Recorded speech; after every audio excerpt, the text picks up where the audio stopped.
All right.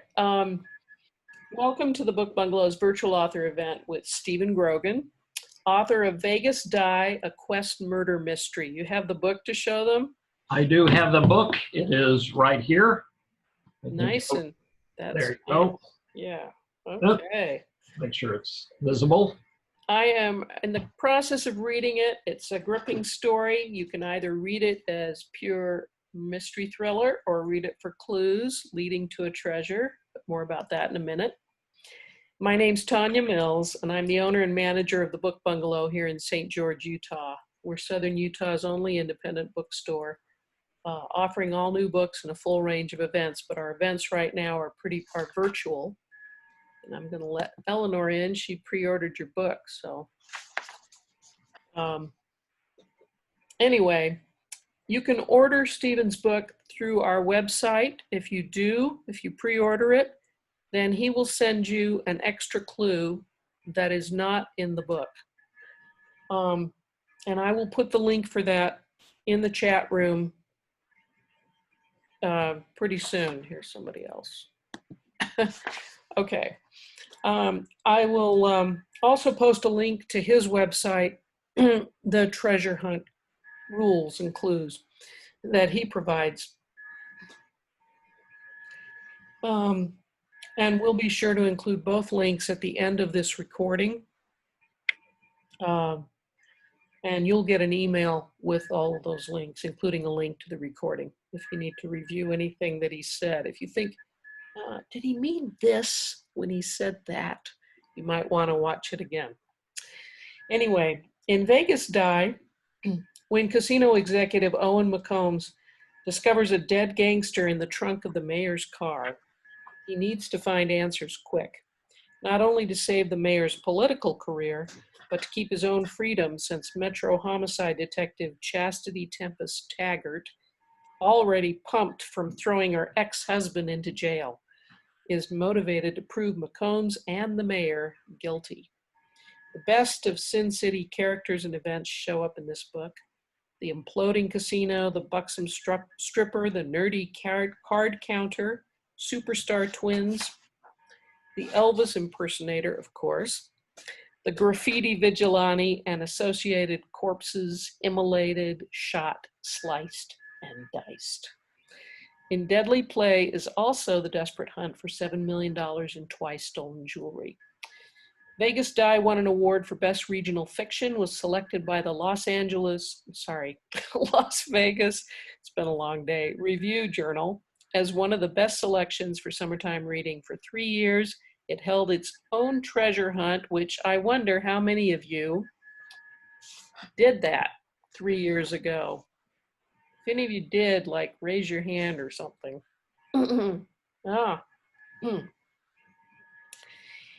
Anyway, and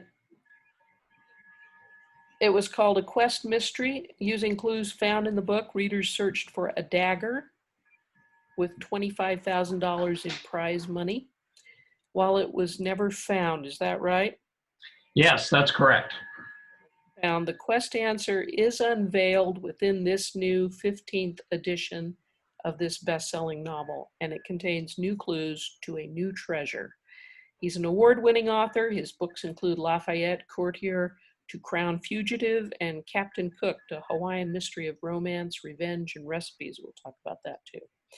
As Stephen and I talk, if any questions occur to you, please feel free to type them in the chat room and I'll relay them. And I know Amy already sent me some questions I'll get to in a second, but I want to first set the stage a little. I'll apologize in advance. Maybe you're all questers and you've already heard about all this already, but let me ask you, Stephen, just quickly to talk about how that first treasure quest went 15 years ago. I'll be more than happy to. And first of all, Tanya, thank you for having me on. I appreciate it. And I understand computer glitches. I've been there, done that. So no problem from my end. Vegas Die came about from many years ago, almost 20, when I came up with this concept that I've seen people do treasure hunts, but most of them were with clues that were in poetry or in clues out in the field. And I thought, since I was an author and a writer, that it would be more interesting to put clues within the writing of the book itself. So as you said, one reads it as a mystery and then one goes back and reads it as a treasure hunt. I had actually kind of pre-tested this method by doing an early version of what I call the quest mystery. And the people who go out searching, I call them questers, and they enjoy that. Is that I came up with a Colorado version when I lived there.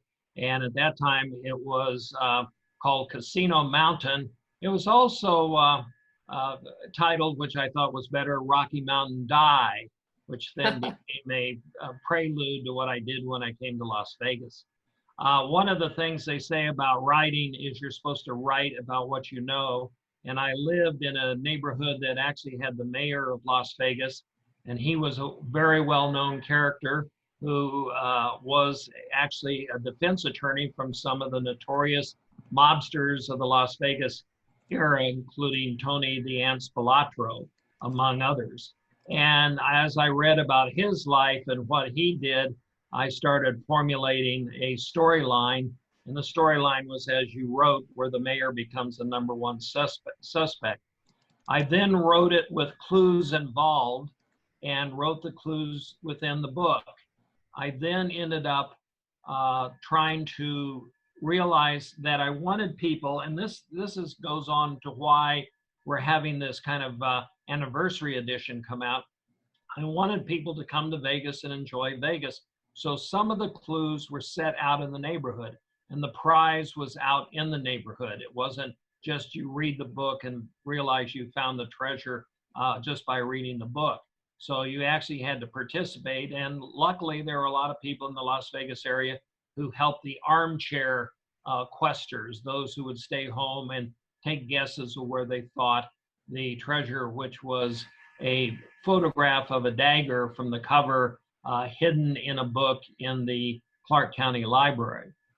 That's where it eventually turned out to be. Everyone was looking for a hard dagger, and it turned out to be a bookmark, but it was actually still a dagger. And the book it was hidden in was an art book that featured the stabbing of Marat, and some of those clues were in the book itself, which included his birth dates and did allusions to an artist and to Marat indirectly. So that helped.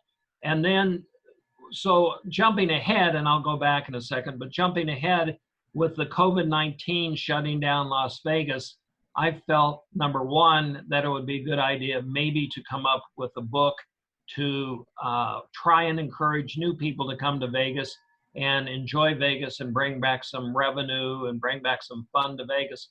So I came up with the idea of doing a new treasure hunt, changing clues out, moving clues around the city, and making it totally fresh. What happened also during this period of time, which was fortuitous, is a publisher came along who wanted to get into fiction publishing. He had been doing mostly historic publishing, and that was historiabooks.com. And they agreed, in fact, made me a very lucrative offer to reprint all 5 of my previous books. And 2 of those books, which is Vegas Die and Captain Cook, are Quest Mysteries, and Captain Cook will be coming out in December 1st of this year with another Quest Mystery tied into it. The other factor was when we did the first treasure hunt, we ended up being flush. It was pre-recession way back when, and I had lots of money in my mind, I did. And so we did a prize of $25,000, which really was what encouraged a lot of people to jump into becoming questers and going on the search. This time around, middle of COVID, post-recession, all those things, the prize is $2,500, and if sales do real well, the prize goes up. And the prize itself is a Spanish-era coin from Peru that was found off a shipwreck in about the 1600s, and that is hidden somewhere in the Las Vegas Valley. The clues are in the book, and the clues are out in the Vegas Valley. And it's silver, is that right? It is a silver, I think you'd call it pieces of 8 doubloon, but the coin is not worth $2,500 per se, but you could redeem it to the author for $2,500. Plus, you can keep the coin if you wish, and it's all certificate of authenticity. Okay, I want to make sure I get some of these questions. I'm going to, Nick Spira asks, are any of the codes double encrypted? No, I try to make things simple. I want somebody to find us, so it's not going to be complex. And my own question is, are we going to be dealing with a picture of it again? No, it's actually a real coin. And Okay. I think actually on my website, I show a picture of the coin and the COA of its validity. Okay. Let me go to Amy's question. She has a ton of I bet Amy's going to be good at this one. I bet she's ready. Yeah. Wait, it's on the next page. How will, oh, well, let me get to, okay. She asks a lot about the mini hunts. Let me get to mine first of all. Hold it. So the difference in the first quest, I want you to talk about what's going to be different this time than from 15 years ago in the treasure hunt. And that brings in the mini. I did have some mini quests in the first book. Some of those were actually added later. We had kind of additional treasure hunts I might post, which came later, and that was only because I think people were getting frustrated that they took them a long time for looking, and we had to keep the interest going. So I put out some quests and gave prizes. This time, the 3 mini hunts basically will be, if you find it, the first person who finds it gets $50 and they get 1 clue. And the second person who finds the location will probably get the clue. And then eventually, as we go down the road, depending on where we are in the hunt, maybe all the clues in the mini hunts will be revealed. But I'm holding fast on how the mini hunts are, or any clues to those. But I think you have some contests of your own or some drawings of your own, and I might be able to give a few clues to book buyers down the road. She wonders how the mini hunts will be conducted. Will it be a similar process as the last time? And how will answers be submitted and reviewed? And how do they know when the mini hunts have begun? Well, on September 15th is when the book is formally released. So there might be a few people who've ended up with the book ahead of time through pre-ordering or whatever, but the public gets it on September 15th, which is not very far away. And we'll just use the contact page at spgrogan.com, and people can send in their guesses or ask questions. Also, I'm relying on other questers who may have forums like yourself, or other searching people who want to have their own fan base. I'm more than willing to talk to them or support them or have conversations without revealing very much. Remember, the mantra to being a mystery quest person is that nothing is as it seems. True. So you keep that in mind when you begin this. But I have no problem of somebody sending in, I think it's here, and I can say yes, no. I won't say warm or hot. I'll just say yes. But if you get really close, like 10 feet or 5 feet, I'm going to give you the benefit of the doubt.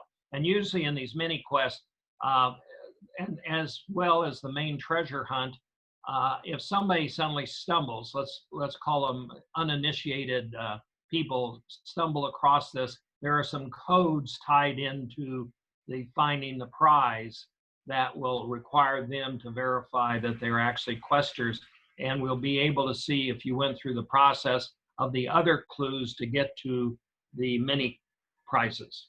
Okay, so all of the answers are submitted through your contact page on your website? That's correct. Okay. She says, making this hunt fully armchairable is fantastic. I know some will take advantage of the system and submit hundreds of answers. Is there a process in play to deal with that? Or are you just going to be checking your contact? I'm going to be checking daily when the thing really takes off, because it'll take people a while to go through both the book and maybe start thinking in terms of what might be around the city.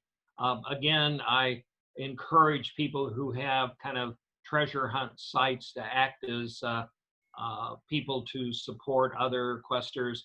And those who live in Las Vegas, I've talked to several of them who will more be willing, if somebody has one where they think they're close to either a mini hunt or the larger hunt, that they throw out a quest. That person may go out and take a look at the site, but that might have to come with a partnership or some sort of deal that you strike with them. Okay.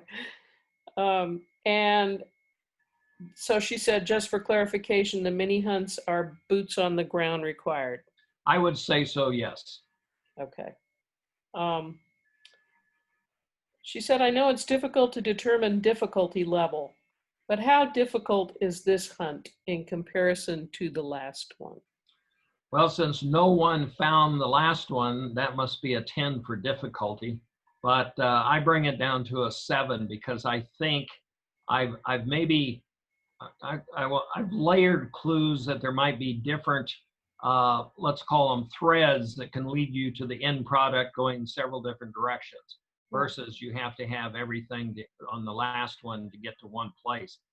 This time, I think there's going to be ability to, let me be very obtuse, the ability to limit the area of search will occur, and then focus on more direct points within that area. Okay. And somebody has just asked, the ciphers have to be solved to find the location? Let's see, ciphers, no, but they will help in probably determining the area of the search. Okay. And finally, she asks, how fun was it creating another treasure hunt? And did you find yourself smiling while creating parts of it? Well, I think I was frustrated because, and this isn't a clue per se, but there are over like 20 clues in the Las Vegas Valley search, and at least 30 indirect clues within the book. So there are a lot more clues out there. Did I have fun? Of course, creating where I was going to hide it, everything, but you have to remember, a treasure hunter who does this also has to keep saying to himself, is this too easy? Have I created something that it's going to be over with right away? Because we still want the ability to have people go down the road a little bit before they discover where it is. True. So it's a balancing act. I rank this about 7. I think actually some of the mini hunts I will probably, and I think what I'm thinking about doing is on the mini hunts, I think every month on the 15th, I might release a clue on the mini hunts to help people go a little bit further, especially those people who are armchair people, to figure out what's going on. So the next 15th, there'll probably be one clue. Okay, and Nick Spira asks, is the story the same as the first book, word for word? Well, no, the clues, how could it be word for word? That's right. Nothing is as it seemed, but the general plot is the same, yes. It seems to be that the general plot was, ego aside, a good plot, and it was well written according to several reviewers. So the plot remains essentially the same. Only the clues have been changed to protect the innocent or the guilty. Okay. Okay, let me go to some more of my questions. Now this time they're going for a coin. I take it you've already hidden this item. Yes, that is hidden, yes. And can we know what time of day you went out to hide it? Well, it wasn't a full moon night that I went out and did it. I would direct you again to the web page, SP Grogan /treasure hunt slash, gives you some things that are going on, and that's where I'm going to be posting dialogues from people who I feel are relevant, or even people who may find a clue and I think could go public with it. But you will see a photograph of me dressed in my treasure hunting costume. And what it was, and this became the interesting point, and this made it exciting for me. I dressed up as a construction worker, as a person going around looking at places to bury electrical lines, and I had my little spray can. So how you could get away for being a graffiti person with a spray can, you can see it by the picture that I have. And that was kind of interesting because that would make me nervous if the police came along or if somebody came along and said, "What are you doing?" And I'm sitting there. And keep in mind that in the first one, and I'll be kind of vague here, is, but I can be, I'll be honest in the mini hunt things. I used 3 spray cans. I used black, green, and red, and I'll leave it at that. Okay.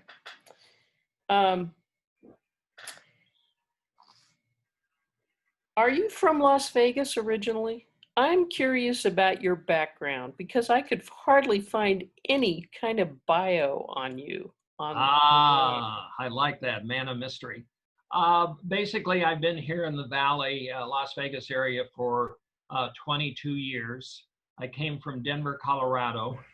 I have an extensive business background. I have an extensive writing background. I wrote a long time ago for the Denver Post. I was a college newspaper editor.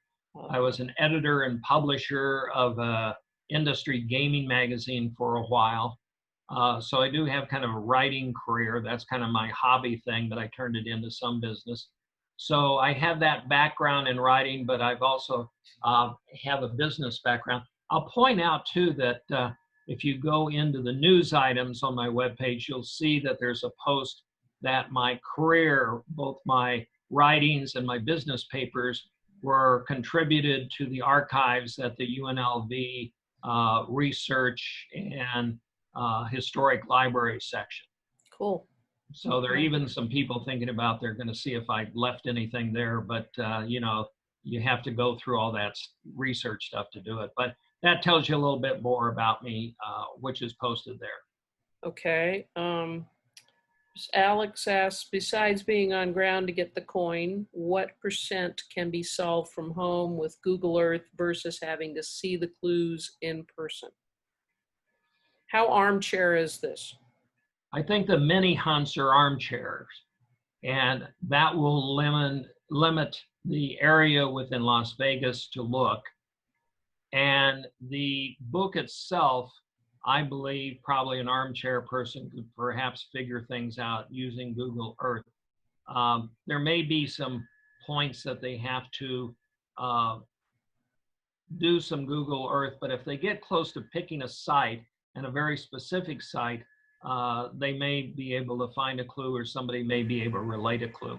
I noticed in the first one, there are a lot of times where people work together, or even people found something, they're excited to share it. So there might be a lot of sharing that will get an armchair quester closer to everything. I would also suggest that, again, as you said, that the plot hasn't changed, but everything in the book from the first book, which we call, I guess, Vegas Die 1 to Vegas 2.0. Some people are buying the first book, which is a real rare book. It's out of print, and it's on some sites to happen. If you find that, sometimes it might be easier to compare old clues to new clues. Yeah. Okay. When did you decide to go from business? When did you first know you wanted to write fiction? Oh, I think I've been doing that since day one. I don't want to go back in ancient history, but I've been writing most of my life. And again, as I said, I was editor of the high school creative magazine. I was a college newspaper editor. I was a community editor. Wrote press releases. I was in PR out of college. So I've been doing a lot of writing. I even actually did a couple of writing conferences. Most recently, Las Vegas had writing conferences, but I also attended the Tony Hillerman writing conferences in Albuquerque, which helped me in a way to understand characterization and work on that a little bit more. And in fact, in one of my books, Captain Cook, Tony's now deceased, but his daughter has taken up writing the Tony Hillerman She mystery novels, and she actually ended up, I think she actually, I do know, she was editor of Vegas Die, the first one, and then she ended up writing the one of the blurbs on Captain Cook. Okay. I see, as a bookstore owner, I do a lot of reading. So who are the authors that you like to read when you're not treasure hunting and when you're not writing yourself? It goes back a long way. Actually, I ended up starting a collection of first edition mysteries. So I had quite a few of them.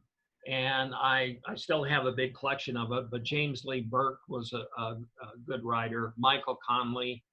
I wrote a lot of those. Actually, behind me on the wall, I started collecting handwritten sentences from the various authors that I appreciated, and then putting them up against their books and putting them on the wall. And I have a Tony Hillerman. I have an Elmore Leonard who I communicated with a lot. And I also ended up, Clive Cussler came from Colorado, and I knew him. There's a friend of mine where we both worked on the Denver Post a long time ago. That was John Dunning, and he wrote bibliophile mysteries. Book to Die was one of his first ones. And so I kind of respect his writing. And then I just started collecting different authors, and I've done real well in doing that. One I have is In Cold Blood by Capote. I actually have an autographed book of him signing In Cold Blood. So I've done a lot of those books. And so you kind of absorb them all, and then sometimes you have to go back and look at their sentence structure and how they wrote everything. Elmore Leonard was really good. He has a lot of quotations that are very famous on his writing skill. James Michener wrote books on writing, as did Stephen King on writing. So those are ones that you read and try to absorb. So that's what I did over life. Okay. Now, when you wrote Vegas Die 15 years ago, did you write the story first and then fold in the clues? Or did you come up with the treasure hunt first and then write a story to go around it? I think that's a good question. I think some of my writing is kind of the famous James Joyce free floating off the top of your head writing. And then as you go along, you start saying, oh, I'm going to do a treasure hunt. So you go back and looking, and instead of saying this person went to a house in this neighborhood, you end up saying this person went to this street at this address in this neighborhood. And you were able to then transpose the clues. When I wrote and that Vegas Die was one where you did have to go out and search. Vegas Die was one where you had to look at the clues within the book. Captain Cook, which also came out and will be another anniversary edition appearing in December, I used GPS in that one. So it was actually a GPS hunt to find a hidden Hawaiian dagger. And a lot of people saw that as an exciting way to go searching. Is that the way you're going to go again? Is that no GPS in the current one. There'll be some GPS in the revised Captain Cook, but there'll probably, and it'll be set in, because of COVID-19, it'll be set in Las Vegas versus in Hawaii. Okay. So you have to drive down from St. George to go hunting. Nick asks, is the solution to Vegas Die 1.0 available online? I think it is. It was on our website, but vegasdie.com just now goes into the spgrogan.com. But there's some, I think some of those web pages that are called backward web pages, where you have old web pages of Vegas Die, and I think it might show up on that. I think some of the people who have down the road, if it's necessary, I don't see a problem posting the original where things were hidden. But I Okay. think it's out there. Okay. And yes, somebody asked if the interview will be available. I'm recording the interview and it'll be on our YouTube channel by the weekend. And I will post it on my website And also. I will send you all emails with the links to that. Okay. So are you an outliner or a pantser when you write? I have been able to outline kind of plots and then sit in front of the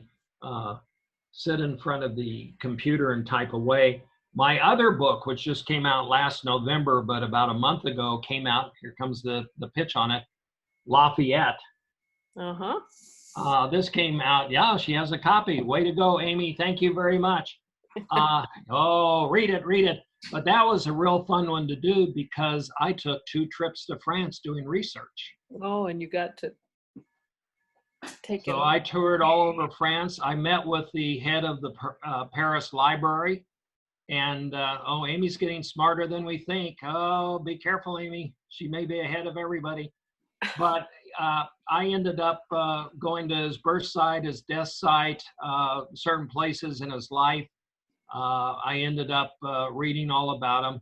And it's an interesting story. It's not per se the quest mystery of Deal. It's a historic novel, but it is designed, which no one has really written about Lafayette, about his youth, his coming of age, and kind of the psychological things which drove him to want to go to America. Everybody says, oh, this very famous Marquis showed up to fight in the American Revolutionary War, but very few people understand his motivation. And that book dealt into the characterization of why he came to the conclusion that he wanted to come to America.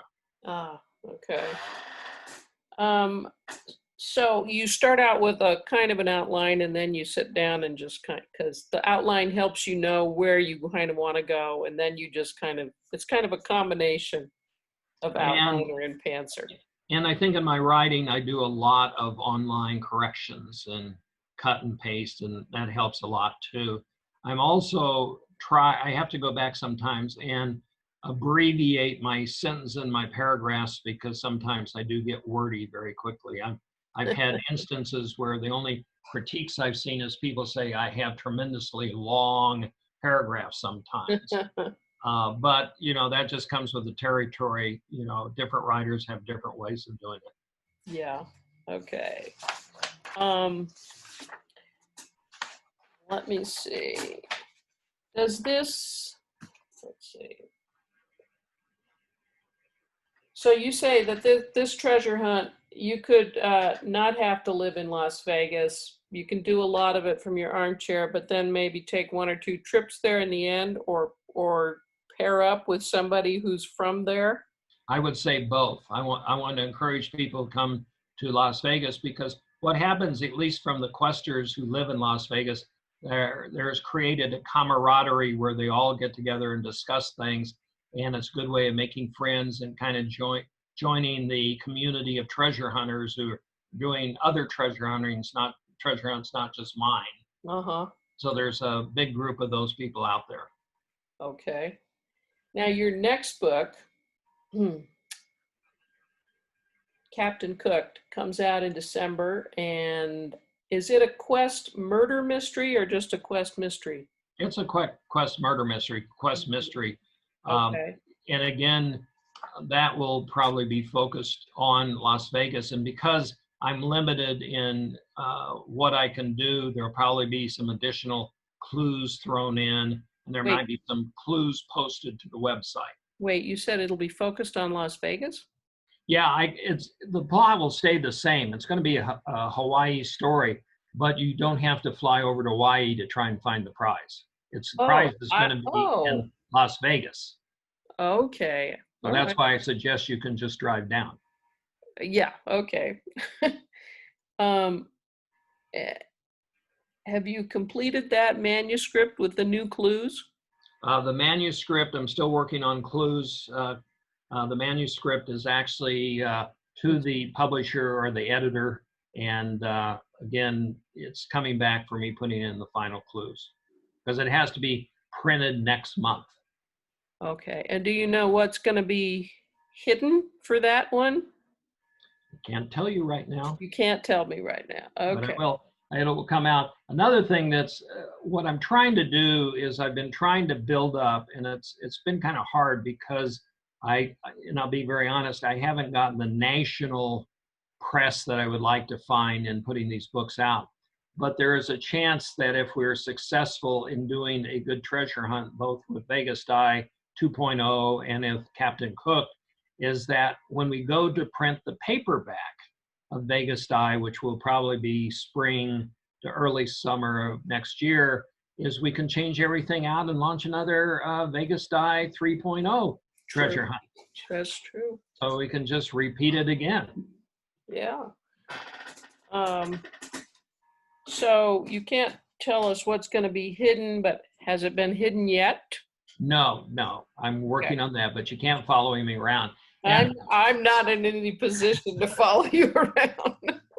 And that's one of the things that I put into our rules is the prize, whatever is hidden, is not hidden around the author's house. Okay. Someone asked if people who didn't register for this will be able to see they'll be able to, if you share the link with them on our YouTube channel, they'll be able to see it. Right, and the rules are posted on my website under Treasure Hunt, and any news that happens, including this interview, will be posted also. Okay. I'm intrigued that the second book includes recipes. Yes. Can you talk a bit about why you chose to do that and how you selected what recipes to include? And I have to think some of the clues have to probably be connected to one or two of those recipes. Nothing is as it seems. But what I would say is I used to go on vacation for 2 weeks a year for about 10 years over to the Big Island. And I ended up, again, getting the creative idea of writing another quest mystery. And I am a big foodie. I'm not a skinny author. I am a very well-endowed author in ways.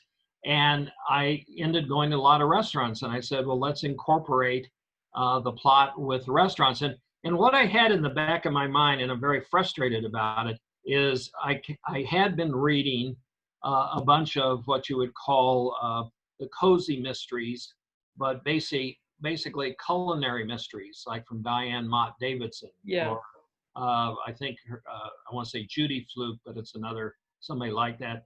And they wrote culinary mysteries, and they usually put the recipes in the back of their book. And I said, well, can we work the recipes into the plot? And that came about from having the heroine, who's the main protagonist in the story, be a young 20 plus videographer person who's filming her father's cooking show on the Big Island, and she stumbles across murder and gets into trouble. And I think that really started going, and I was able to write letters and call up and go by and get recipes from the major chefs on the Big Island.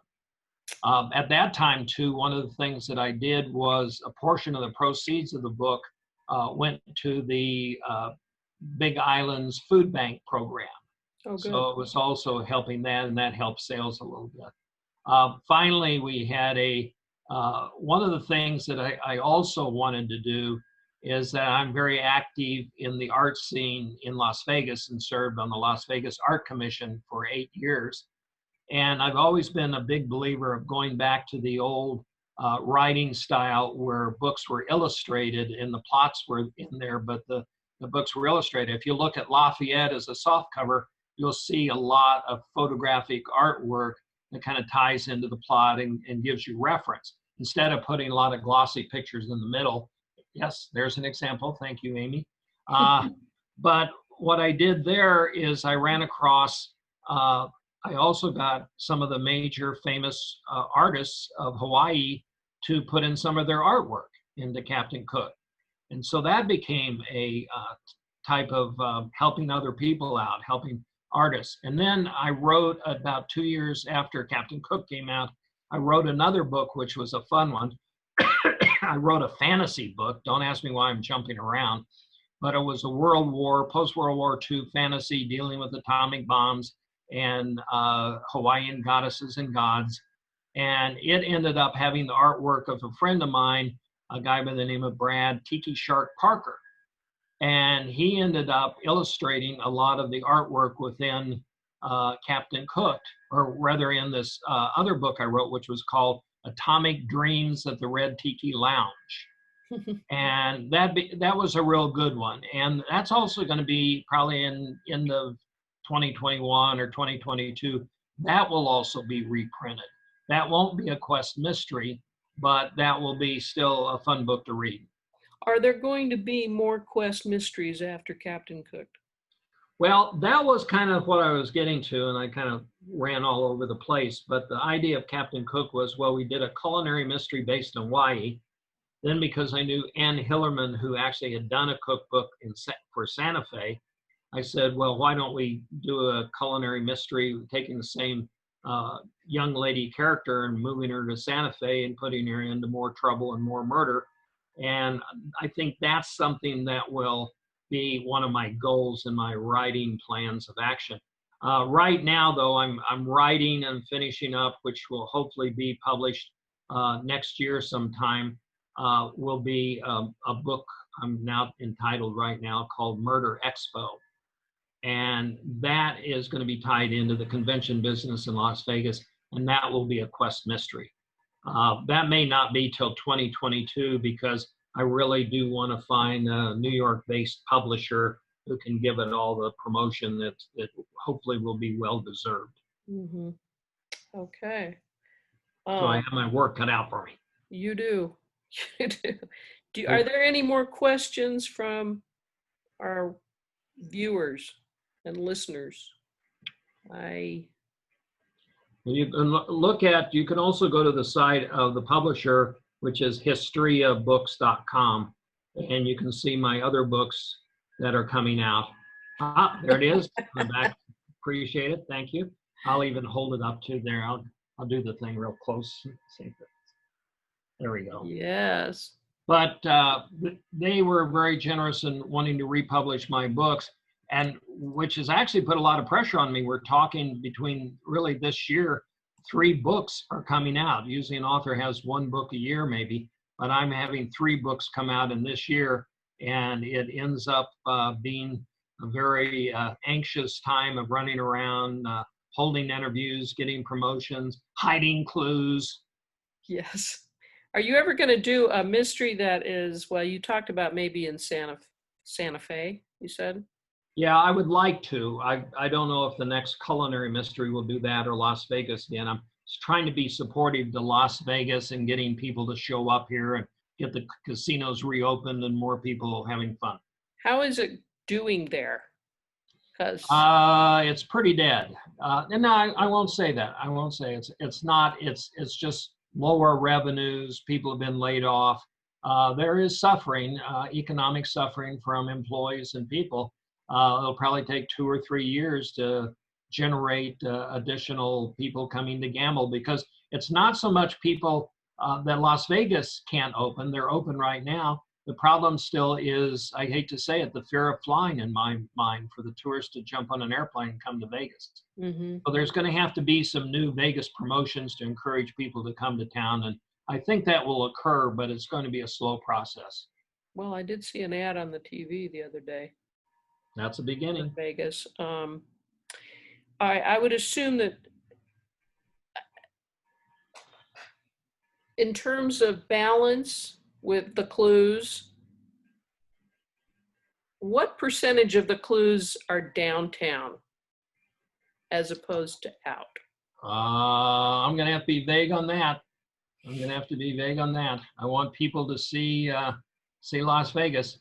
And if you look at rules and regulations, you better have at least one clue downtown if you want them to be there. I can't tell you. But actually, considering my past book, this one really makes the search area a lot larger. You basically have the boundaries of like Mount Charleston to the dam to Boulder Dam to Lake Mead to Nellis Air Force Base. So it's a large area. Therefore, the many clues may help condense that area. In the book, how many clues are there? I could say about 30 in my mind. 30. Okay. All right. And don't hold me to a specific number. I'm not. About 30. About 30, plus or minus. All right. More than 5. Okay. Are there any that you can share with the audience? Well, that's a good question. I think I That will. was your question. So. Yes, I think I will share one. Probably on the October 15th, there'll be a clue out there for sure. And I think my clue of red, black, and green is a definitive directional clue. So that is something that you all are getting before the public gets it. Okay. All right. Aha.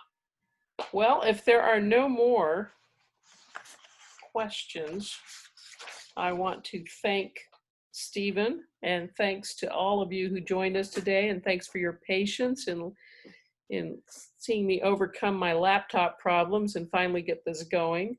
And I want you to all stay safe and stay well, and happy hunting. And thank you, Tanya, for having me. You're welcome. Goodbye.